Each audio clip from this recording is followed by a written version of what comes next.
Hello everyone, good morning. কেমন আছো তোমরা? আজ আবার একটা মিনি ব্লগ নিয়ে চলে এলাম। আর দেখো, সকালের জানলাটা খুলতেই জানলা দিয়ে একটা মৃদু হাওয়া বইছিল, কি সুন্দরই না লাগছিল। তারপর কি আর, আমি বই নিয়ে বসে পড়লাম। বই পড়া হয়ে যাওয়ার পর চলে গেছিলাম শিব পুজো করতে, যেহেতু আজকে সোমবার, ওই জন্য বাড়ির শিব পুজোটা আজকে আমিই করছি।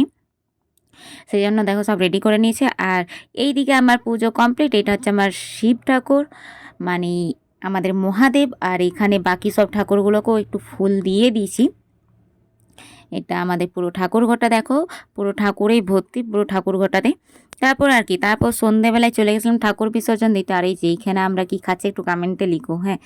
আমি আর পল্লবীসে দুজনে খেয়ে নিলাম। তারপরে এইখানে আমাদের নাচ এখন আরম্ভ হয়ে গেছে ঠাকুর বিসর্জনের, মানে সরস্বতী ঠাকুরটা এতদিনে বিসর্জন দিল, তো সেই উপলক্ষে আমরা সবাই নাচ করতে লেগে গেছি। তো আজকের মিনি ব্লগটা এই পর্যন্ত। ভালো লাগলে একটা লাইক করে দাও। দেখা যায় নেক্সট কোনো মিনি ব্লগে।